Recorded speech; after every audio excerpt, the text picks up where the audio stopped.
Seharusnya mereka Ya. nama-nama yang menerima uang ini Periksa diperiksa untuk memastikan apakah satu mereka mengetahui keterlibatan, ini. iya. Dan yang kedua adalah kalaupun dia tahu seharusnya dia mengembalikan dulu Iya, karena enggak prosesnya menolak. menolak, Kalau ya? sudah terima dibalikan lagi. Ya. Ini perkara private, tapi menyangkut setiap orang bisa terkena proses-proses kejahatan seperti begini. Ini kalau saya bilang ini dirampok, dirampok secara sistematis gitu ya. Tetapi dalam kasus ini semua rambu yang diatur di dalam proses ini dilanggar ya. Pembagian dana itu kan akan dilakukan kalau proses pencocokan piutang selesai. Tapi ini belum selesai, mekanisme reformasi berjalan, itu dana itu diambil. Nah, bagaimana memulihkan keadaan ini? Oke, kita melalui gugatan perdata, tapi itu kan butuh Proses yang waktu yang panjang. panjang. Ini juga Bang harus Betul. kita pertanyakan nih Betul. ya. Pak Arsad Rashid ini memang dia sebagai orang yang merasa berhak, boleh kan? Merasa Ya. berhak ya. Dia harus menuntut itu kuratornya menurut saya. Ya. Kalau dia tidak menuntut, ya kita pertanyakan ada Ya. apa sebetulnya Pak Arsad dengan si kurator ini. Dia Betul. harus tolak uang Dan itu. mereka juga pasti tahu kan proses Karena kasasi uang kita sedang itu berjalan. belum legal. Ya. Polisi harus mendalami TPPU, tindak pidana pencucian uang. Kita berharap supaya proses di Bareskrim ini bisa berlangsung dengan cepat, ditetapkan tersangka, ya kan, dinaikkan ke penyidikan, ditetapkan tersangka siapapun itu yang terlibat di dalam proses ini. Hutangnya belum pasti. Ketiga, pilotnya belum diputus. Waduh, Ya. ini sudah harus jadi tersangka dia.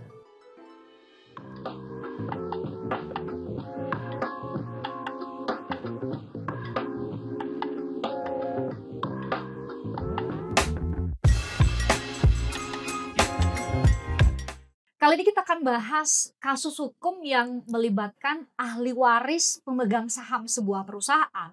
Tampaknya ini adalah masalah domestik, masalah sebuah keluarga. Tetapi kalau kita lihat lebih dalam, bisa jadi ini menjadi cerminan sebuah sistem hukum. Ada yang punya celah luar biasa yang akhirnya bisa menguntungkan pihak-pihak yang mencari untung. Kalau berani atau punya keinginan untuk menyalahgunakan. Termasuk kita akan bahas sih, mungkin bagi Anda tidak terlalu familiar dengan kepailitan. Tapi ternyata ini bisa jadi industri terselubung yang bisa menguntungkan banyak pihak yang punya niat buruk.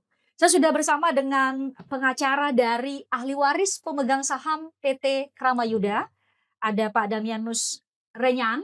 Terima kasih Pak Damianus sudah hadir di podcast On The Record. Ya, terima kasih. Sudah bersama kita juga ada Pak Sugeng Suparwoto. Ini saya jadi Politisi. salah politisi. Gak apa-apa. Ini bukan Tapi politisi. kekuasaannya lebih tinggi dia. Oh, dia di Nasdem sekarang ya? Tapi saya lebih suka sama Sugeng yang ini sih, Iya. karena Sugeng yang ini adalah Sugeng yang selalu berteriak lantang kalau ada penyalahgunaan Kewenangan. hukum, kewenangan. Ini saat ini sih ada di Indonesia Police Watch. Iya. Pak Sugeng, jangan sampai salah Teguh nih. Santoso. Teguh Santoso. Kan nggak Iya. perlu kita jabatan tangan lagi ya Pak. Enggak usah, udah pernah sering ketemu. Sudah sering ketemu. Tapi biasanya kita nggak bahas kasus ini sih Pak. Kasus soal kepailitan ini. Saya tadi di awal saya sudah bilang bahwa bisa jadi tampaknya kita bahas sebuah urusan keluarga, masalah keluarga, tetapi ternyata dampaknya begitu besar. Kita dengarkan dulu dari Pak Damianus, mungkin Ya. bisa menceritakan kepada kami sebagai mungkin yang belum terlalu tahu banyak mengenai kasus ini, perjalanan panjang kasus ini sehingga sudah menang kasasi. Ya. Betul? Betul. Sudah menang PK. peninjauan kembali Betul. di Mahkamah Agung. Mahkamah Agung. Kita tahu betul prosesnya panjang. Ya. Pak Damianus mungkin bisa cerita ke kita. Apa yang sebenarnya terjadi? Ini apakah memang hanya pilot seorang atau beberapa ahli waris dari sebuah perusahaan otomotif atau apa yang terjadi? Ya. Jadi sebenarnya persoalan ini bermula dari yang namanya Akta 78. Akta 78, Akta Pemberian Bonus judulnya. Ya, itu ditandatangani di Mei tahun 98 oleh pihak pertama Pak Syarnobi Said dan pihak kedua ada 4 orang. 3 diantaranya adalah saudara dari Pak Syarnobi sendiri dan 1 adalah temannya. Terus kemudian Pak Syarnobi menandatangani Akta 78 ini dalam kapasitas sebagai pemegang 99% saham di PT Kramayuda. Ya. beliau sepakat untuk memberikan bonus sebesar 18% ke 4 orang ini.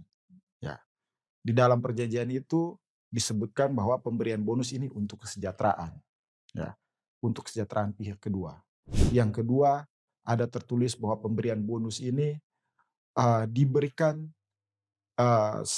sepanjang Pak Syarnobi Said ini pihak pertama masih menjadi pemegang saham mayoritas di Oke. Kramayuda dan sepanjang perseroan untung.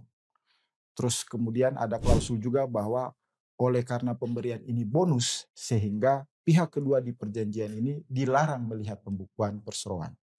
Terus ada klausul juga yang mengatakan bahwa pemberian bonus ini tidak wajib diberikan setiap akhir tahun, tapi akan diusahakan diberikan setiap akhir Mhm. tahun.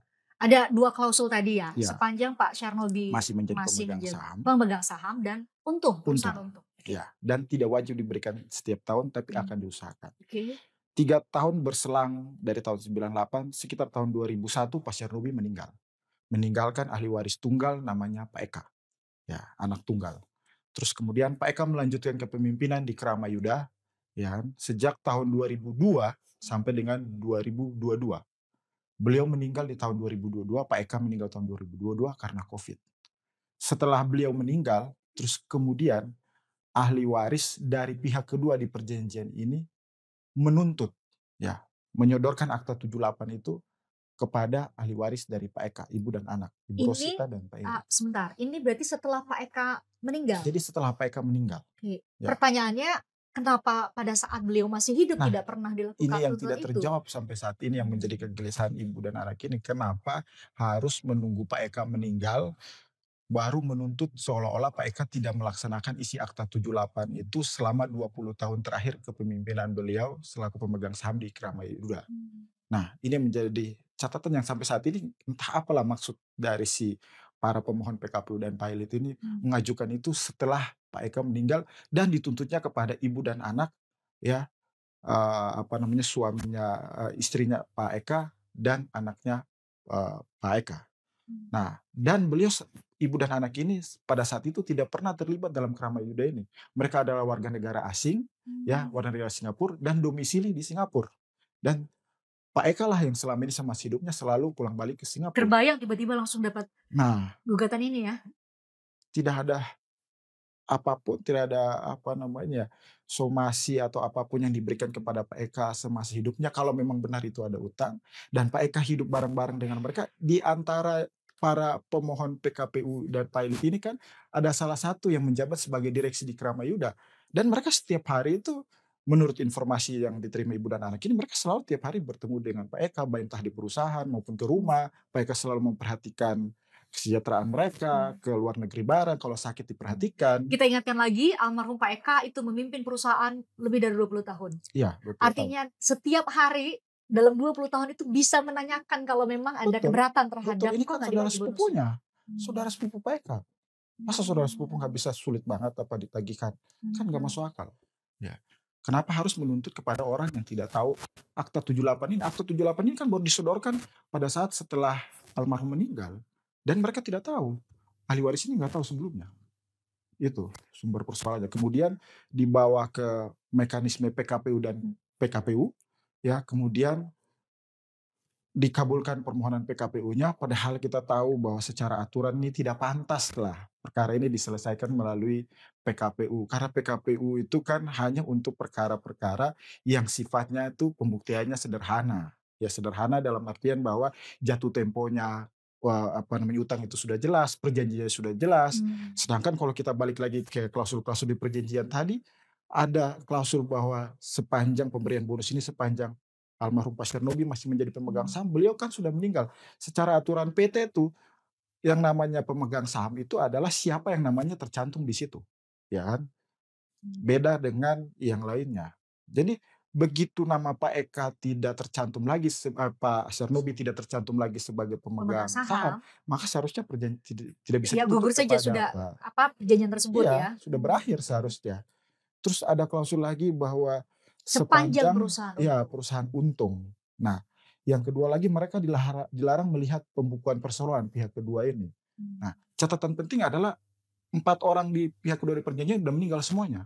Jadi yang menuntut ini adalah ahli waris yang jumlahnya sekitar 20-an orang yang menuntut ahli waris dari apa namanya pihak Pemberian bonus kedua ini. pemberian bonus ini dipimpin oleh pemohon satu. Di situ kalau kita lihat baca di putusan, Hmm. pemohon satunya adalah Pak Arsyad Rashid, ya itu adalah Sebagai pemohon pertama ya. pemohon satu. Nah, Diputus pilot? kemudian di bawah mekanisme PKPU dan pilot PKPU dan dikabulkan putusan PKPU itu, kemudian lanjut ke proses verifikasi, ya kan.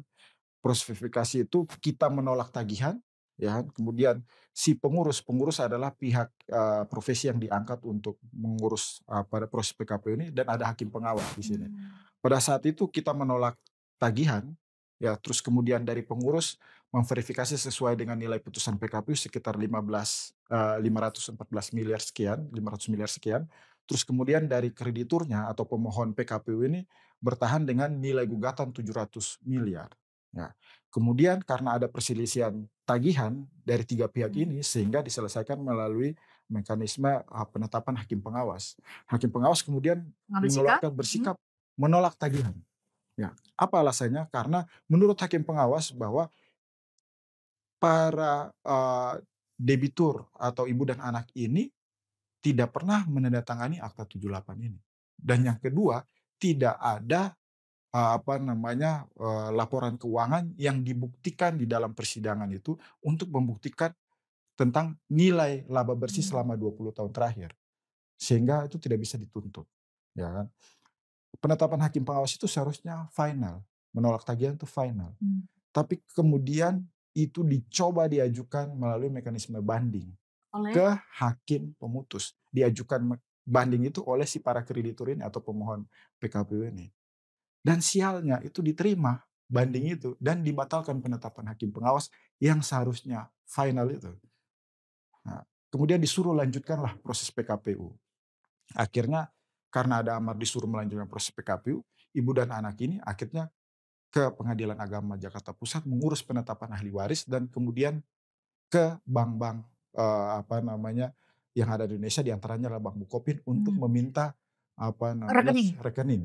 Nah, ketika ke sana kemudian ditemukan fakta bahwa selama 10 tahun terakhir itu ada aliran dana dari rekening pribadi Pak Eka ke rekening sebagian besar dari para pemohon PKPU ini sebesar 232 miliar rupiah selama 10 tahun terakhir. Berarti Pak Eka sendiri, almarhum Pak Eka sendiri sudah berusaha untuk bisa memenuhi perjanjian tersebut selama hidupnya, atau apa makna dari 232 miliar ini memang membuktikan bahwa Pak Eka ini selama hidupnya dia selalu memperhatikan kesejahteraan dari para saudara-saudaranya. Mereka selalu diperhatikan, mereka selalu pergi jalan-jalan bareng ke luar negeri, terus kemudian kalau sakit diperhatikan, kalau ada kebutuhan apapun dibiayai. Jadi tanpa perlu ada Akta 78 pun, Pak Eka memang selalu memperhatikan kesejahteraan mereka, saudara-saudaranya. Ini sepupu mereka kok, sepupunya dia kok. Ini keluarga ya? Keluarga kan, iya. Nah, kemudian dari fakta 232 miliar aliran dana itu, kemudian kita meminta kepada pengurus untuk merubah daftar piutang tetap. Janganlah 500 miliar itu, karena tidak benar itu. Kita minta dirubahlah karena ada aliran dana ini. Meskipun di dalam aliran dana itu tidak tertulis jelas bahwa untuk pembayaran sesuai Akta 78. Nah, tapi kemudian mereka menolak, si pengurus menolak, terus kemudian dari sisi pemohon PKPU atau kreditur ini juga menolak. Akhirnya lagi-lagi hakim pengawas sesuai dengan ketentuan harus bersikap. Hakim pengawas akhirnya bersikap menetapkan 132 miliar. Tak, keluarlah penetapan hakim pengawas. Dari sisi kreditur atau pemohon PKPU ini mereka menolak. Mereka nggak mau terima itu 132 miliar itu. Demikian pula dengan dari pengurus. Ya. Nah, akhirnya sampai dengan 270 hari proses PKPU, kita dianggap tidak ada perdamaian. Sehingga sesuai dengan aturan Undang-Undang Kepailitan dan PKPU, kita pilot. Ya. Tapi kepailitan itu diwarnai dengan adanya dissenting. Ya, di mana salah satu hakim anggota berpendapat bahwa seharusnya mekanisme ini tidak bisa diselesaikan melalui PKPU. Ya, karena dalam hal meninggalnya orang, maka yang bisa dilakukan adalah kepailitan harta peninggalan, terlepas dari benar tidaknya Oh. adanya utang, Mhm. bukan mekanisme PKPU. Nah, kemudian ada fakta bahwa setelah penetapan 132 Mmm. miliar, kita mau membayar, ya. Karena salah satu jalan keluar dari mekanisme PKPU adalah adanya kemampuan membayar. Akhirnya karena ada fakta di rekening almarhum ada sekitar 160 miliar, Ya sudah mau sedang dibayarkan ya saja udah pakai sebenarnya. dana itu Heeh. aja selesai. Kita mau bayar, kita ajukan permohonan ke hakim pengawas, kita mau bayar. Kreditur? Tanggapan dari kreditur? Mereka menolak, kreditur menolak. Nah, akhirnya karena ada penolakan, makanya tadi saya katakan bahwa kita pilot itu hakim pemutus mempertimbangkan bahwa seolah-olah 270 hari tidak ada perdamaian. Mmm. Nah, akhirnya kita pilot dengan adanya dissenting tadi. Dissenting itu ada 2 hal, pertama yang saya bilang tadi bahwa, seharusnya mekanisme ini tidak bisa diselesaikan melalui Mmm. PKPU, yang kedua adalah pertimbangan hakim pemutus adalah bahwa seharusnya penetapan hakim pengawas 132 miliar itu final, sehingga mekanisme penyelesaiannya adalah pencabutan PKPU. Karena kita ada kemampuan bayar, Mhm. sudah dibuktikan, dananya ada di rekening, bisa Mmm. dilihat sama-sama dan ada buktinya. Mhm. Nah, tapi karena kalah suara akhirnya ya udah kita pilot. Kita kaget kemudian kita mengajukan setelah pilot, kita mengajukan proses kasasi, ya. Kita pilot itu di bulan Mei tahun Mhm. 2024, kita mengajukan kasasi, terus kemudian di dalam proses pilot itu ada namanya mekanisme verifikasi lagi. Mereka menagihkan utang yang awalnya tuntutan utang yang awalnya di PKPU mereka menuntut 700 miliar, di pilot mereka mencoba masuk dengan nilai 1,2 triliun, Lebih ya besar lagi ditambah ya? iya lebih besar Mhm. lagi ditambah bunga dan sebagainya. Terus kemudian di satu sisi kita juga menolak itu dan juga dari si kurator Mmm. juga menolak itu, sehingga ada perselisihan tagihan di sini, sehingga kemudian diselesaikan melalui mekanisme renvoy. Kalau dulu di PKPU mekanisme penyelesaian perselisihan tagihan adalah diselesaikan oleh hakim pengawas melalui penetapan. Mmm. Kalau di pilot penyelesaiannya melalui Renvoy? renvoy. Renvoy itu mengajukan proses gugatan ke hakim pemutus dan proses persidangan normal seperti biasa sampai Oh. ada upaya hukum kasasi juga kalau memang ada pihak yang tidak keberatan. Mmm. Fungsi renvoy itu adalah untuk menyelesaikan perselisihan tagihan, untuk menentukan Ini berapa besarannya besaran sebenarnya? nilai yang sebenarnya karena ada perselisihan itu. Nah, ketika renvoy sedang berjalan di bulan September pada saat itu, September 2024? September 2024, terus kemudian pada akhirnya di bulan November 2024 keluar putusan kasasi, ya, yang intinya adalah mengabulkan permohonan kasasi dari kita, membatalkan putusan pilot. Nah, ketika kita terima informasi tentang putusan Mahkamah Agung itu, kemudian kita ke Bank Bukopin tempat di mana 160 miliar ini berada. Kita kaget ketika kita ke sana, kita mau coba mengambil dana itu, ternyata pihak Bank Bukopin bilang bahwa dananya sudah dipindahkan sejak bulan Agustus. Ini sebelum renvoy ya? Ya, sebelum renvoy. Kita kaget lah. Ketika bulan Agustus itu hitungan kita ada sekitar 5 atau 6 kali rapat kreditur yang dipimpin oleh hakim pengawas dan tidak ada informasi sama sekali Ada dari penarikan uang? dari hakim pengawas, kurator tentang ada pemindahan dana itu. Pemindahan dananya kepada siapa saja? Jadi dana itu dipindahkan, dibuat rekening penampung atas nama kurator QQ kita. Terus kemudian kita kaget setelah kita tahu ada pemindahan dana tadi ke rekening penampung di Bank Mandiri, kita ke Bank Mandiri lagi nih. Okay. Nah, baru sekitar bulan Januari 2025 kemarin baru kita dapatlah salinan mutasi dari Bank Mandiri. Ada salinannya? Salinan mutasinya ada, saya bawa sekarang, ya. Berarti jelas saya boleh lihat, Iya, Pak Damian? Iya. Ini tanggal transfernya 11 September. 11 September, ini jelas di Bank Mandiri. Ya. Ini ada nama-namanya jelas. Ya. Ya, siapa saja ditransfer di tanggal 11 September, ada beberapa poin pembagian kepada sejumlah pihak, ya. Ini ada imbalan jasa kurator. Saya bacakan ya karena ini ada di dalam berkas salinan rekening koran ya Pak Pak Sugeng. Jadi imbalan jasa kurator itu ditarik tunai ya, nilainya 9.025.956. Kemudian ada ke beberapa pihak, pembagian Indra Pesaid ya, pembagian kepada Arsyad Rashid, pembagian kepada Said Perdana, dan pembagian kepada Daud Khairizal ST. Ya. Ini yang dilakukan di 11 September Betul. 2024. Betul. 4 orang ini adalah pemohon PKPU dan pilot atau pada zaman itu disebut kreditor. Nah, ini yang menjadi catatan menarik di sini. Ketika kalau kita lihat dari timingnya 11 September ini, pada saat itu sidang Rainfoy baru menjawab. Ya, baru awal sekali. Kenapa sudah ada pembagian ya? Kenapa sudah ada pembagian? Yang kedua, imbalan jasa kurator 9 miliar ini. Kan pada saat itu kan proses kepailitan belum selesai. Berarti Kenapa nilainya harus belum dibagi? pasti dong. Ya, seharusnya belum pasti juga. Nah, tapi kemudian setelah kepailitan ini baru kita mengajukan, kita minta kepada Pengadilan Niaga Jakarta Pusat termasuk hakim pengawas untuk mengeluarkan salinan-salinan penetapan yang pernah dikeluarkan. Nah, kita baru temukan fakta bahwa ternyata di tanggal 12 November ya, itu ada penetapan fee yang dikeluarkan oleh hakim pemutus. Nah, tapi fee di situ adalah bukan fee kurator, tetapi fee pengurus. Fee pengurus itu fee jasa pada saat proses PKPU. Ya. Itu pun nilainya bukan 9 miliar sesuai dengan mutasi, tetapi 6 miliar sekian. Artinya ada selisih 3 miliar yang entah. Dari mana? Maksudnya sederhananya, dari mana angka penetapan angka-angka ini sebenarnya Rainbow-nya baru 1 bulan kemudian ya? Betul. Dan balik lagi, terus kalau kita bicara aspek hukum di penetapan fee kurator ini, kan pada saat sesuai dengan aturan peraturan Menteri Hukum dan HAM tentang fee kurator dan pengurus, di pasal 6 itu Permenkumham nomor 18 tahun 2021 itu, maka pembagian fee pengurus itu harus ada persetujuan kita dulu sebagai debitur. Debitur dong. Iya.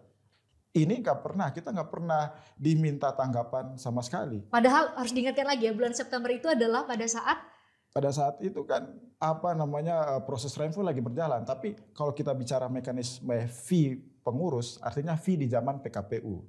Nah, kalau fee di zaman dan PKPU, besarannya nggak segini, aturannya harus minta persetujuan dari kita dulu. Yang kedua adalah pada saat itu kan penyebab kita pilot itu kan karena ada perselisihan tagihan. Sampai dengan 270 hari belum terselesaikan. Fee-nya belum pasti, terus menghitung 5,5% itu dari nilai yang mana. Iya kan? Ini kan gila ini di sini. Penyebab kita pilot karena belum ada penetapan nilai tagihan yang pasti. Sedangkan salinan yang kita terima, salinan penetapan fee pengurus yang kita terima ternyata dihitung 5,5% dari 132 miliar. Lah pertanyaannya, 132 miliar penetapan hakim pengawas kan ditolak sama mereka. Dan diamini oleh hakim pemutus. Karena ada perselisihan tagihan, 132 miliar itu ditolak, akhirnya kita pilot. Ya kan? Tapi kemudian ketika penetapan itu dipakai untuk hitung fee kurator, kan gila, nggak masuk di akal sama sekali itu. Ya kan? Penetapan yang ditolak, tapi kemudian dipakai lagi untuk menghitung fee kurator. Fee-nya dari sini. Ya kan? Kalau kita konsisten. Iya kan? Kalau kita konsisten seharusnya gak usah dipakai dong, nol dong. Ya kan? Karena alasan kita pilot kan ada perselisihan. Dia belum bisa menetapkan fee. Betul. Karena Rainbow-nya baru 1 bulan kemudian. Masih berproses. Iya. Nah, itu yang menjadi kegilaan dalam proses, kalau tanda petik menurut saya ya. Karena kalau kita bicara fee pengurus tadi masih ada alasan tadi. Yang kedua adalah pembagian dana transfer ini ke beberapa 132 miliar ke beberapa pihak ini. Pada saat itu kan Rainfoy sedang berjalan, nilainya belum pasti.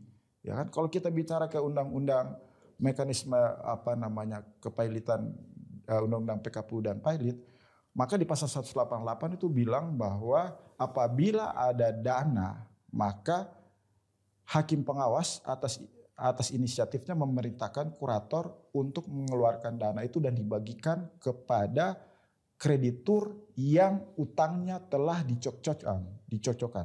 Dicocokkan dalam artian apa? Utangnya udah pasti. Ini Ya. kan belum ada, Belum pasti ada, utangnya. karena Dari masih ada mana angka-angka envoy. ini ya? Besar-besar sebentar Iya. ya Pak Damen. Betul, Ini ada 35 miliar untuk Arsyad Rashid, 38 miliar sekian-sekian ya. Ada ekornya di belakangnya besar sekali. 38 miliar kepada Said Perdana dan juga pada pihak lain sekitar 29 miliar masing-masing ya. Pada Pak Daud dan juga Pak Indra. Ini kan itu hitungannya dari mana Dari gitu mana? ya? Ya kan?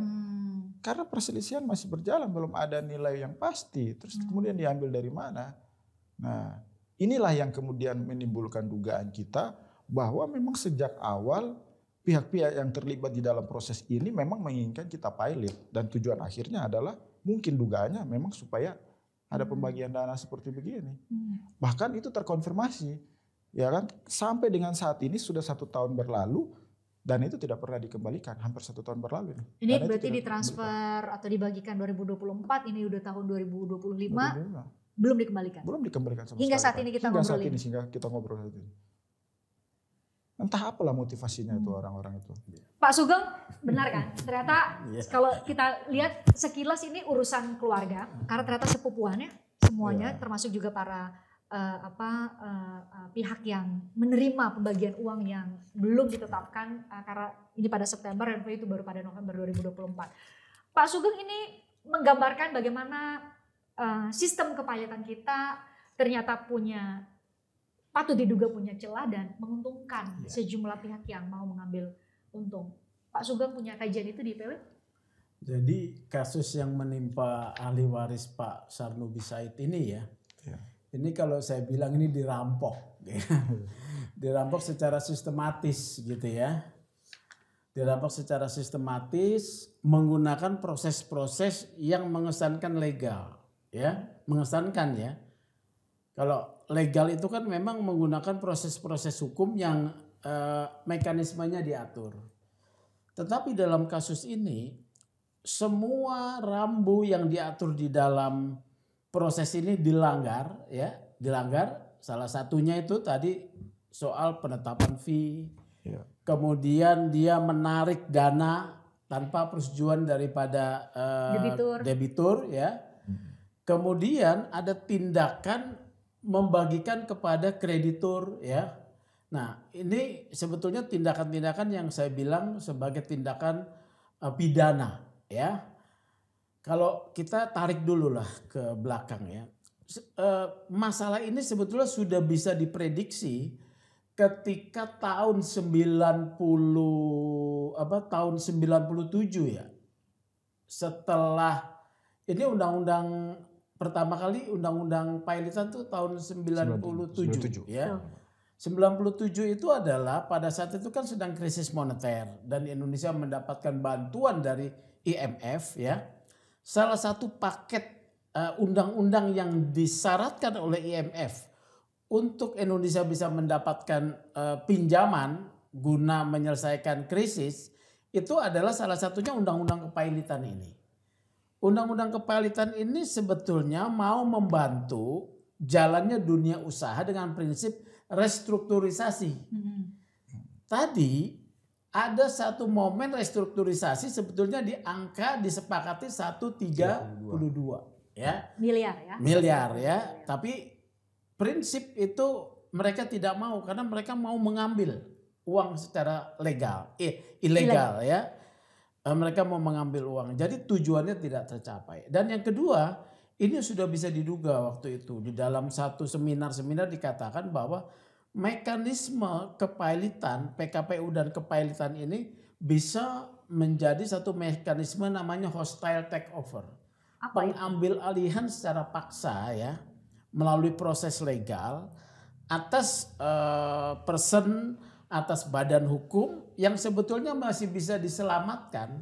Kalau ini misalnya korporasi, perusahaan sebetulnya masih sehat dan masih bisa dijalankan, tapi dia kemudian dibunuh ya. Agar ada pihak yang diberi kewenangan oleh undang-undang yaitu pengurus atau kurator mengambil alih. Dalam konteks kasus ini? Yang ini ya ini tadi sudah terjadi. Ya sudah terjadi. Sebetulnya dari awal sudah jelas ketika hakim pengawas yang pertama ya, Ya. pada saat PKPU 30. menyatakan menolak adanya hutang karena hutangnya belum pasti ya, dan tidak ada hutang, tetapi mereka kemudian banding kepada hakim pemutus yang tidak ada mekanismenya. Ya. Hakim pemutus kemudian membatalkan penetapan hakim pengawas. Ini aja sudah ada pertanyaan cacat prosedur.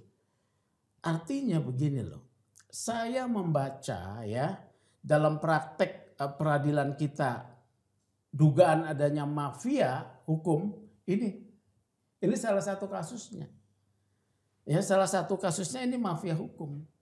Ketika tidak ada mekanismenya, dia hakim pemutus yang tidak punya kewenangannya melanggar. Untung ada dissenting ya. Betul. Untung ada dissenting sebagai penanda bahwa tidak semua hakim mau diatur, ya. Artinya ada satu hakim yang punya hati nurani, tapi kalah suara kan? Kalah suara. Karena 3-2. Nah ini betulnya hakim yang 2 ini wajib dilaporkan. Ya. Saya tidak tahu sudah dilaporkan apa? Sudah. Oh, sudah ya. Ya. Ada hukuman. Ada dimutasi. Nah, ya. Jadi sanksinya apa? Sanksinya adalah dimutasi ke pengadilan yang kelasnya lebih rendah. Harusnya berarti terbukti dia tanpa secara palu, etik. ya. Terbukti secara etik Iya. kalau gitu ya. Iya.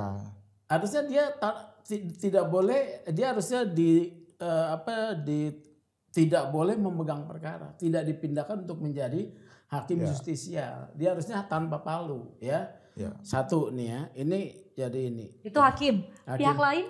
Pihak lain di sini ini ada mafianya nih kalau saya lihat ya. Jadi pemohon dari awal menurut saya dia sudah menunjuk dalam gugatannya biasanya pengurus juga menunjuk kurator ya. Tapi yang bagus di sini ketika PKPU hakim pengawasnya clear ya. Tapi dugaan saya juga ada main mata dengan hakim pemutus. Ya. Dalam arti main matanya? Loh, orang tadi mekanismenya tidak ada, dia kemudian mau membatalkan penetapan, ya. Kemudian kedua nih, ketika sudah dinyatakan pilot karena lewatnya waktu ya, 270 hari 270 hari. Hakim sebetulnya tidak boleh memutuskan pilot. Karena tadi hutangnya belum pasti ya. Ketika diakui mau dibayar, debitur menyatakan mampu bayar ya. Tapi justru kemudian diputus pilot. Nah, di sini letaknya diberi pintu oleh mekanisme hukum, ada pihak yang mau mengambil alih supaya dia punya kewenangan. Ya, punya kewenangan. Bahkan dalam catatan saya ya, dia ada membuat RUPS ya. Iya. Ya. Betul. Ada rapat umum pemegang saham ya.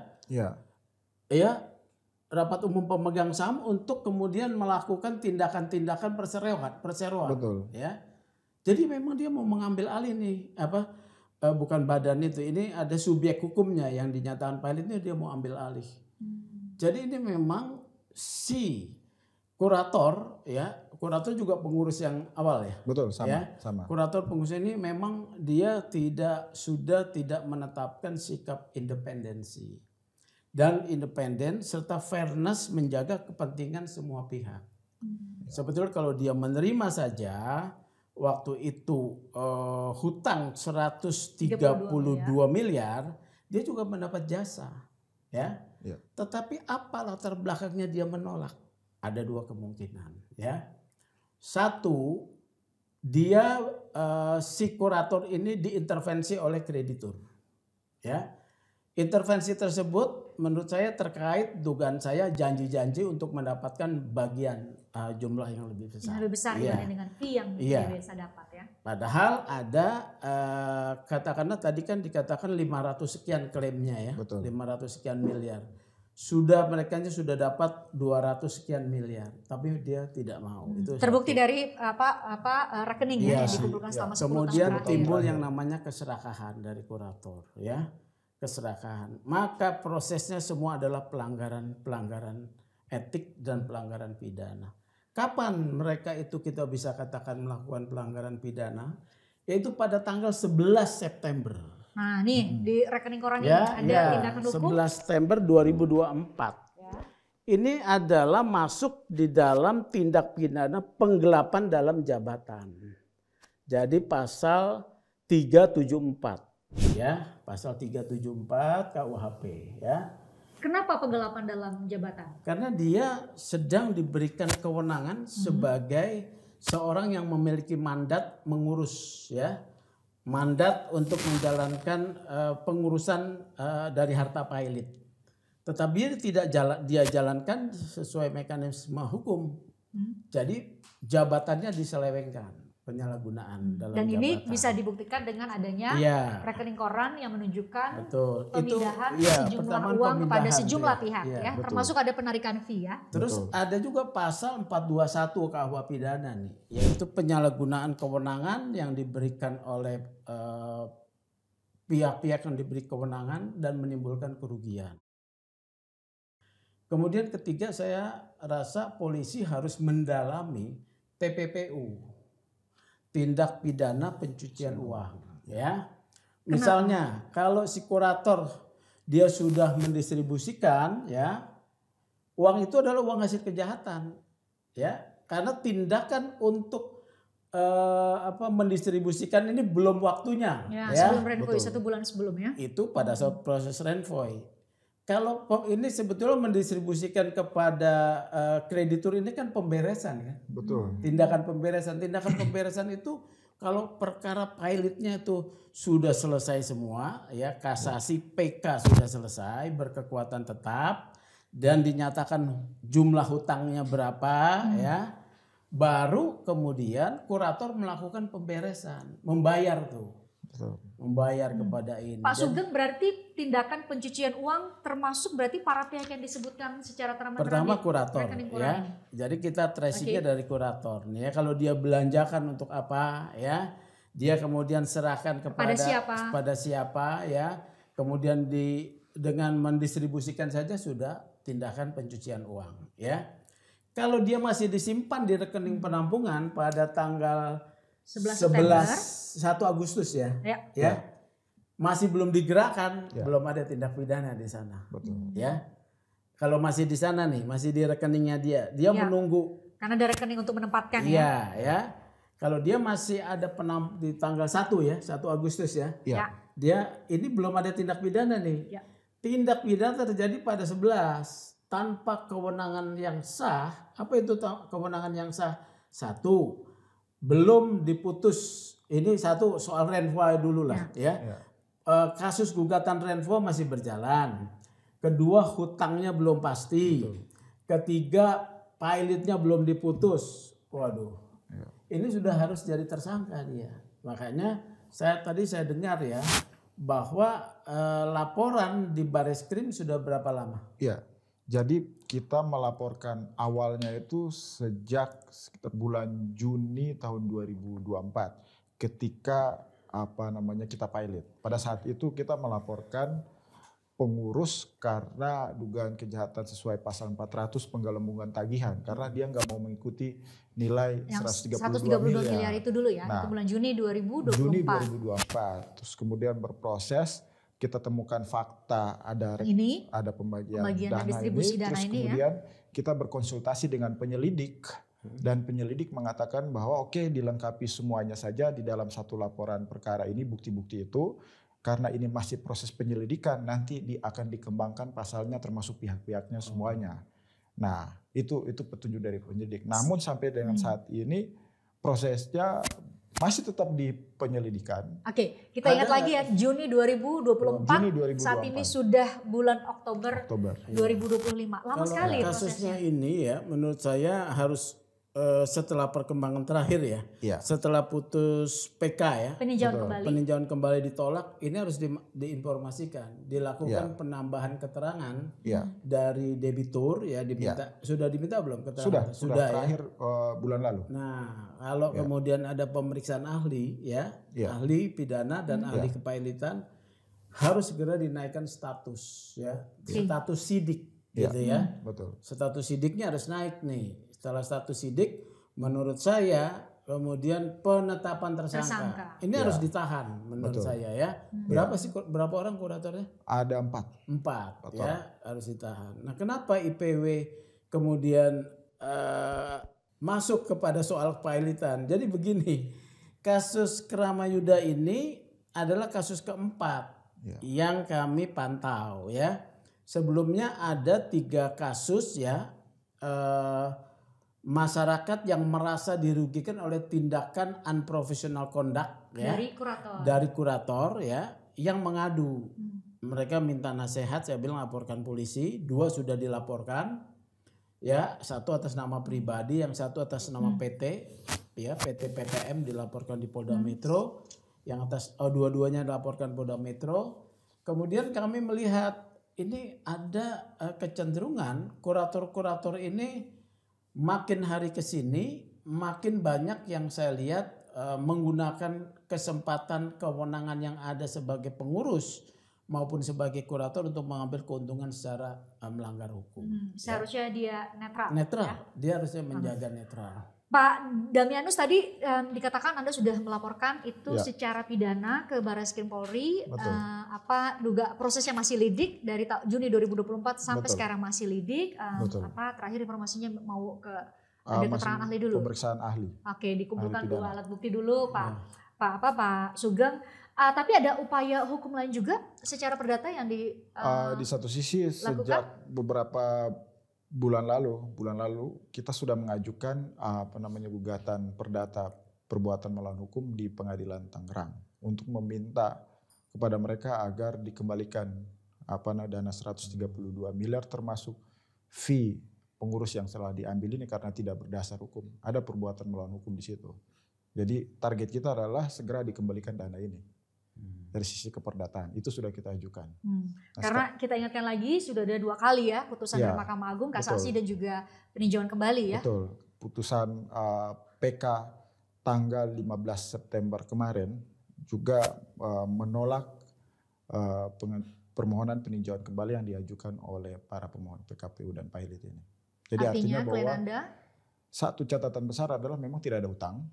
Ya, tidak ada utang yang dimiliki oleh klien kami kepada siapapun termasuk kepada mereka, dan itu terkonfirmasi dalam pertimbangan putusan kasasi yang dikuatkan oleh PK yang pada intinya menyatakan bahwa berdasarkan fakta yang terungkap bahwa di dalam Akta 78 ada klausul yang menyatakan bahwa pemberian bonus ini diberikan sepanjang almarhum Pak Syarnobi masih menjadi pemegang saham mayoritas. Bahasa kekiniannya sebenarnya ada syarat dan ketentuan yang berlaku ada syarat sebenarnya. Dan ketentuan. Sehingga dari salah satu pertimbangan itu maka kasasi dan PK kita diputus oleh Mahkamah Agung dengan membatalkan putusan Pailitnya. Pak Damian, terlepas dari proses hukum secara prosedural yang Pak Damian jelaskan tadi, adakah proses atau hal lain karena pasti publik sangat tahu dan mengenal betul termasuk para kreditur yang Anda sebutkan tadi. Sekali lagi kita harus tekankan bahwa nama yang kita sebutkan di sini adalah berdasar dari sebuah dokumen yang terkenal ya. Dari sebuah dokumen yang bisa dipertanggungjawabkan karena ini dikeluarkan oleh Bank Mandiri ya dalam bentuk rekening koran. Ada hal lain yang mungkin Anda hadapi bersama tim kuasa hukum para ahli waris selama 3 tahun proses berjalan ini? Ya, jadi memang yang kita sorotin di sini adalah soal masalah kepastian hukum itu yang menjadi selalu kegelisahan. Bahkan kemarin kita coba melaporkan hakim pengawas karena menurut kita ada kelalaian hakim pengawas juga di sini. Kalau hakim pemutus yang memutus kita pilot sudah kita laporkan, sudah diperiksa. Faktanya saat ini mereka dimutasi. Sekarang kita melaporkan hakim pengawas dan sekitar 2 minggu lalu saya diperiksa oleh Pengadilan Tinggi DKI Jakarta selaku pengawas dari peradilan di bawahnya. Kita menekankan soal masalah dana yang sudah terlanjur diambil ini. Karena ini terlanjur didistribusikan kepada sejumlah pihak. Betul, menurut ini kita salah satu kedugaan kejahatan. Yang kedua, ini kelalaian hakim pengawas yang sangat besar di sini. Karena seharusnya beliaulah yang berperan sesuai dengan ketentuan pasal 188 Undang Kepailitan dan PKPU kan pembagian dana itu kan akan dilakukan kalau proses pencocokan piutang selesai.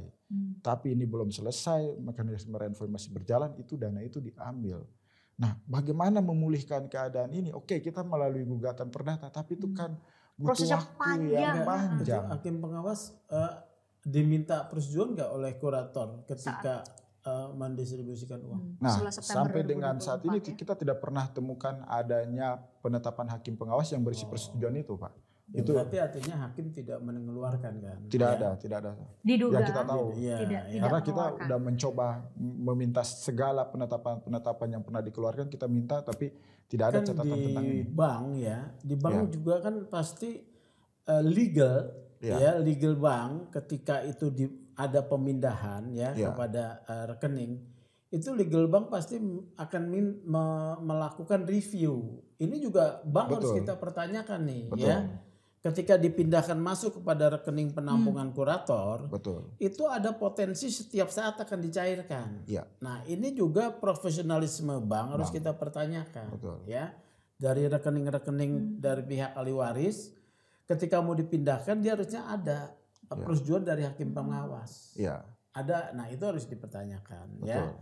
Maka ini yang terlibat menurut saya ini banyak sekali ya. Iya. Makanya Anda sampai sebut ini adalah mafia hukum. Iya, Karena terlibat melibatkan. ini banyak sekali ya. Dan saya melihat Pak Arsad Rashid kan menerima ya salah satu pemohon. Tercatat di rekening koran ya. Katakanlah kita sampaikan Pak Arsad Rashid ini memang dia sebagai orang yang merasa berhak, boleh kan? Merasa Ya. berhak ya. Iya. Sehingga dia melakukan tindakan yang legal, yaitu mengajukan gugatan PKPU ya. Iya. Permohonan PKPU dia. Karena tindakan unprofesional dari si kurator, kemudian dia menerima sejumlah uang yang belum waktunya, ya, Iya. yang belum legal menurut hukum, dia kan terseret, ya, terseret Ya. nih dia nih. Iya. Kalau kemudian dia diperiksa, kemudian dia menerima uang haram sebagai penadah kan bisa, dia harus menuntut itu kuratornya menurut saya. Iya. Kalau dia tidak menuntut, ya kita pertanyakan ada Ya. apa sebetulnya Pak Arsad dengan si kurator ini, gitu Ya. loh, ya itu harus kita pertanyakan. Melalui mekanisme apa Pak Sugeng? Bagaimana memastikan bahwa ini tidak ada kong kali kong atau adakah kong kali kong? Patut diduga ada kong kali kong antara. Mekanisme pemeriksaan pidana, Oke. karena pemeriksaan pidana oleh polisi itu pemeriksaan yang mendalam, perbuatan-perbuatan yang material bisa Ya. diperiksa. Ya. Berarti apakah menurut Pak Sugeng Misalnya nama-nama begini, yang sudah jelas Iya, ada menerima diperiksa. uang ini diperiksa di iya, Barreskrim Polri, iya. tempat Misalnya pertanyaannya yang begini melaporkan. ya oleh penyidik nih. Anda sebagai saksi ya, apakah Anda sebagai saksi benar gak Anda sebagai pihak kreditur benar? Ketika Bapak hendak menerima uang 32 miliar ya Pak Arsad dan juga yang lainnya. beberapa nama Apakah Bapak diberitahu bahwa perkara kepailitan ini sudah selesai? Nah, ini akan harus jadi pertanyaan ya dari penyidik.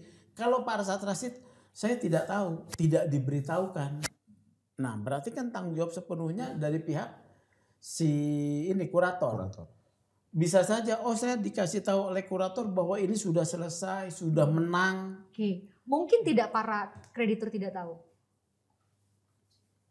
Ya sangat sulit sekali ya. Kemungkinannya Kemungkinan kecil sekali ya. kecil Kita nggak sekali tahu. tidak Karena tahu. ketika itu prosesnya Iya. masih jalan. Nah, Betul. karena dia Betul, menjadi semua. pihak di Renvo masih Iya. jadi pihak.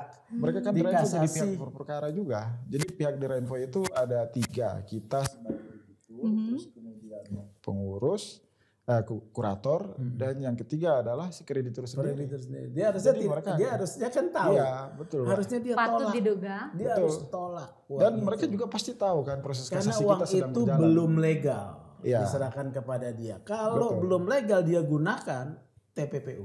Iya. Sampai TPPU. Oh iya dong. Iya. Ya kan, ketika uang itu dipindahkan ya, uang hasil kejahatan dipindahkan, kemudian uang itu kemudian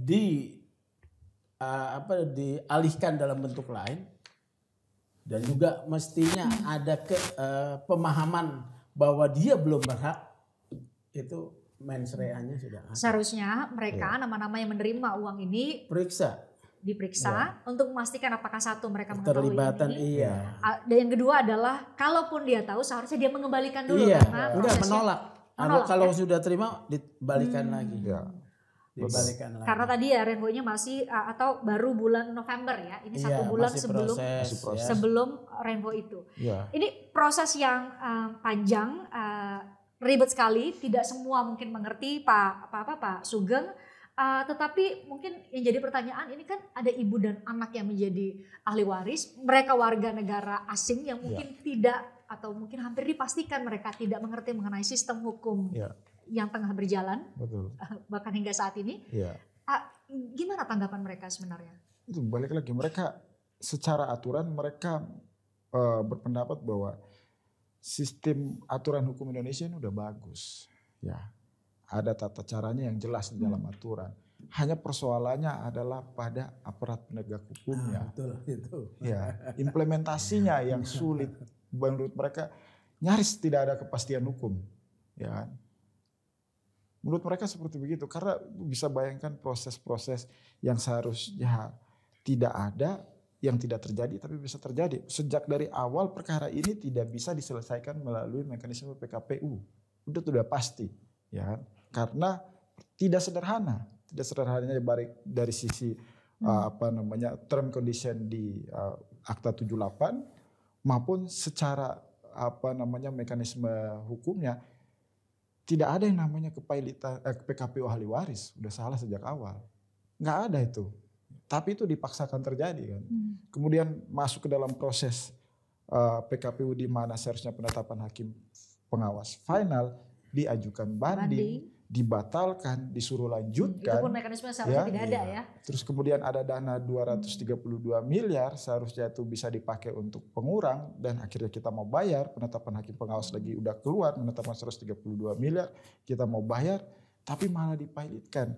Seperti kata Pak Sugeng tadi, mekanisme PKPU itu kan tujuannya adalah supaya bisa penyelesaian ini utang yang lebih dari satu bisa ada restrukturisasi. Itu tujuan dari dan kondisinya PKPU. di sini ahli waris mampu bayar ya. Betul, mampu bayar. Nah, fungsinya restrukturisasi itu ada mampu bayar sehingga udah mari kita selesaikan aja pada saat itu. Tapi ini kan seolah-olah disimpangi oleh hakim pemutus yang dalam tanda petik dari awal tuh kami menduga bahwa memang dia pengen kita pilot hakim pemutus ini di luar salah satu hakim pemutus yang memberikan dissenting opinion ya. Karena ya semua proses ini semua ditabrak semua, aturan-aturan hukumnya ditabrak semua. Pak Damian, kalau dari penggambaran yang diberikan sama Pak Sugeng ini kan berarti kasusnya lebih besar dari sekadar konflik di internal satu keluarga yang melibatkan dalam hal ini adalah para ahli waris, pemegang saham di perusahaan yang PT Kramayuda. Lebih besar dari itu, saat ini ada 2 langkah hukum yang tengah bergulir, ada gugatan perdata di Pengadilan Niaga Tangerang, kemudian ada laporan di Barreskrim dari Juni 2024 hingga saat ini masih berproses penyelidikan. Harapan Anda mewakili klien apa, Pak Damian? Ya, yang pertama adalah bahwa kita sekali lagi kita berharap supaya proses di Barreskrim ini bisa berlangsung dengan cepat, ditetapkan tersangka, ya kan, dinaikkan ke penyidikan, ditetapkan tersangka siapapun itu yang terlibat di dalam proses ini. Terus, meskipun ini lebih besar dari yang digambarkan oleh Pak Sugeng tadi ini, mafia kepailitan. Pihak yang cukup punya nama betul. Ya, seperti Pak Arsad Rashid gitu ya. Saya berharap Pak Arsad Rashid dalam posisi dia quote and quote korban juga lah ya. Oleh karena itu harus diminta kerjasamanya. Ya. Kalau ternyata dia tahu seperti tadi analisis saya, waduh repot juga ya. Dia bisa diminta pertanggungjawaban pidana secara juga. Pidana ya. Betul. Tadi Pak Damianus mungkin bisa Anda lanjutkan, ini tidak hanya perkara yang Anda mewakili klien Anda. Saya selalu mengatakan bahwa ini perkara private, tapi menyangkut setiap orang bisa terkena proses-proses kejahatan seperti begini. Jadi tidak bisa kita melihat bahwa ini kasus keperdataan biasa, tapi semua orang bisa mengalami karena tadi saya katakan, coba Anda bisa bayangkan kalau suami Anda, istri Anda atau siapapun meninggal terus kemudian dituntut, ya kan? Setiap orang itu kan tidak boleh dituntut atas apa yang tidak dilakukannya. Itu prinsip hukum. Tidak bisa diminta pertanggungjawaban atas apa yang tidak dilakukannya. Akta 78 tidak dibuat oleh mereka. Dan ini udah lintas generasi. Pak Cernobi yang bikin, kemudian turun Pak Eka dan diminta pertanggungjawaban kepada ibu dan anak. Dan kalau dibaca Ya. lebih lengkap lagi ada syarat dan ketentuan yang Ada berlaku syarat dan sebenarnya ketentuan. ya. Kalau cara-cara kejahatan seperti begini dibiarkan terus di dalam mekanisme kepailitan dan PKPU di Indonesia, hancurlah sistem hukum kita ini. Nilai luhur dari yang tadi sudah dijelaskan oleh Pak Sugeng, makna sebuah undang-undang kepailitan itu jadi hancur semua karena dimanfaatkan oleh oknum-oknum tertentu. Sehingga Bareskrim menurut kami harus segera menyelesaikan, meningkatkan perkara ini, menetapkan tersangka, penahanan, dan proses ini harus berjalan sampai selesai. Di satu sisi dari segi keperdataan, kembalikanlah duit orang itu. 132 miliar itu kan besar Mahkamah sekali. Agung sudah menetapkan. Mahkamah Agung sudah menolak, menetapkan. Ya? Kita sudah status menang pilot kasasi, ya kan? Putusan kasasi membatalkan pilot dikuatkan oleh putusan peninjauan kembali. Terus kemudian dananya tidak ambil, kan seperti terasa hampa gitu loh. Kemenangan pembatalan putusan pilot itu bukan seperti soal terasa hampa hampa. sih, itu kan haknya 132 miliar. Karena ya. duitnya terlanjur diambil dan tidak dikembalikan sampai dengan 1 tahun, sampai dengan saat ini kan sekitar setahun. Kalau punya itikat baik, kembalikanlah, iya kan?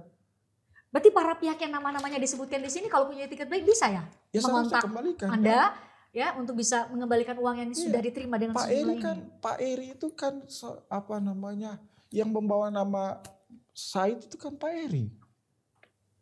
Cucu yang membawa marga Said itu kan Pak Eri itu. Setidaknya kembalikanlah, waris tunggal, ponakan mereka semua. Apa nggak bisa berpikir secara gitu? Oke, terlepas dari aspek hukum, marilah kita pakai hati nurani untuk berpikir tentang hal inilah. Ya, kembalikanlah, itu hak orang. Setahun lebih udah berlalu nih loh. Mau cari apa lagi? Mau tunggu apa lagi?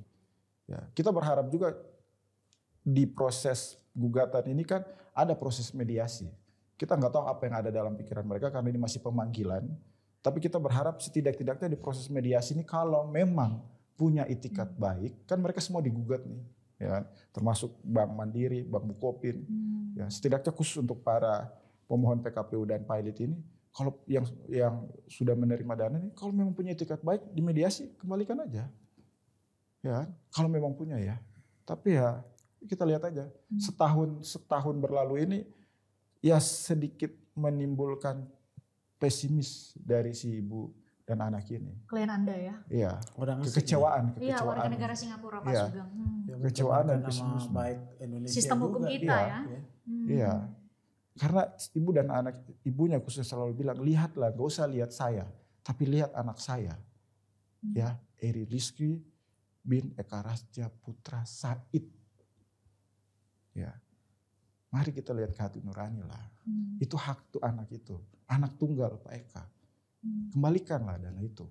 Dan hingga saat ini dia masih menanti kepastian hukum ya? Iya, itu yang menjadi kegelisahan. Ya. Yang kedua, yang ketiga adalah kita minta kepada Mahkamah Agung, Badan Pengawas Mahkamah Agung, Pengadilan Tinggi, proses laporan etik kita terhadap hakim pengawas ini yang lalai dalam menjalankan tugasnya, ya, namanya Hakim Faisal, ya, harus diproses, dikasih sanksi etik yang tegas, biar menjadi catatan bagi hakim-hakim pengawas yang lainnya. Ya. Terus yang berikutnya, di kesempatan ini, ibu dan anak ini menyampaikan ucapan terima kasih kepada Mahkamah Agung karena sudah bisa memutus perkara ini tingkat kasasi dan PK secara objektif. Ya, itu ucapan terima kasih yang diajukan oleh ibu dan anak ini. Yang berikutnya, ya kita berharap ya dana ini dikembalikan balik lagi lah. Ya, dana dikembalikan, proses di Bareskrim juga bisa cepat ya kalau kata Pak Sugeng tadi. Sebenarnya seharusnya pembuktiannya sederhana ya, karena ada beberapa jenis tindak pidana yang seharusnya bisa secara terang-benderang bisa dibuktikan atau setidak-tidaknya bisa didukung oleh alat bukti yang sempat kita bicarakan di meja ini.